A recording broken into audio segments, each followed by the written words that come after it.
कहानी घमंडी का सिर नीचा। नारियल के पेड़ बहुत ऊंचे ऊंचे होते हैं और देखने में सुंदर लगते हैं। एक बार एक नदी के किनारे नारियल का पेड़ लगा हुआ था।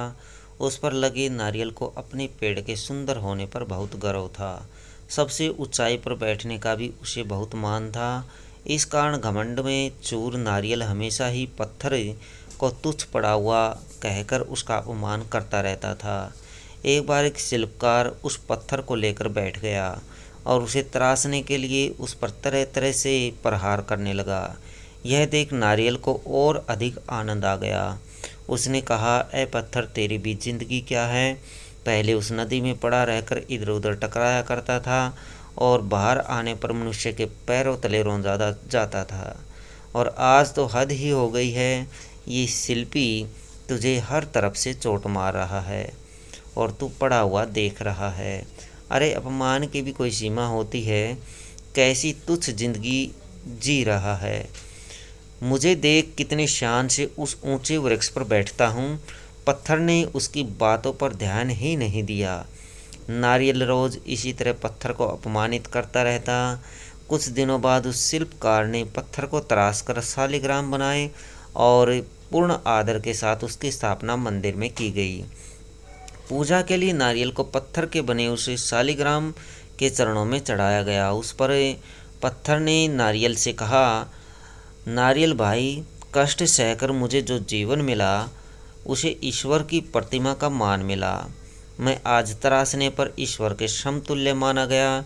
जो सदैव अपने कर्म करते हैं वे आदर के पात्र बनते हैं, लेकिन जो अहंकार और घमंड का भार लिए घूमते हैं वो नीचे आ गिरते हैं।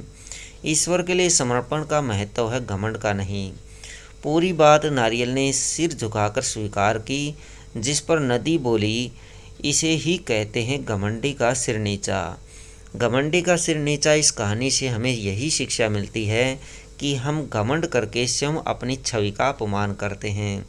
घमंड मनुष्य के जीवन के लिए एक शत्रु की तरह है, जो हमेशा उसके विनाश का मार्ग बनता है।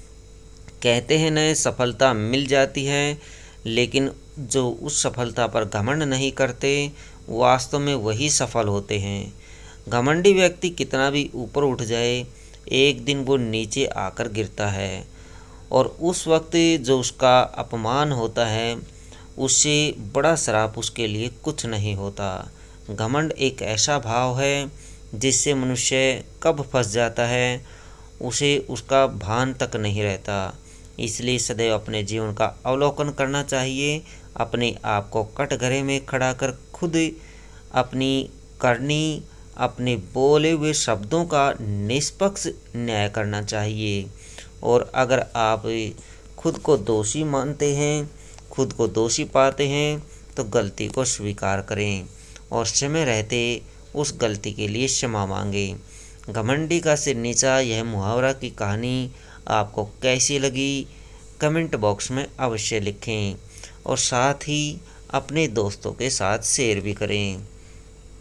धन्यवाद दोस्तों। कहानी अच्छी लगे तो लाइक शेयर करें और हमारे चैनल को सब्सक्राइब करें।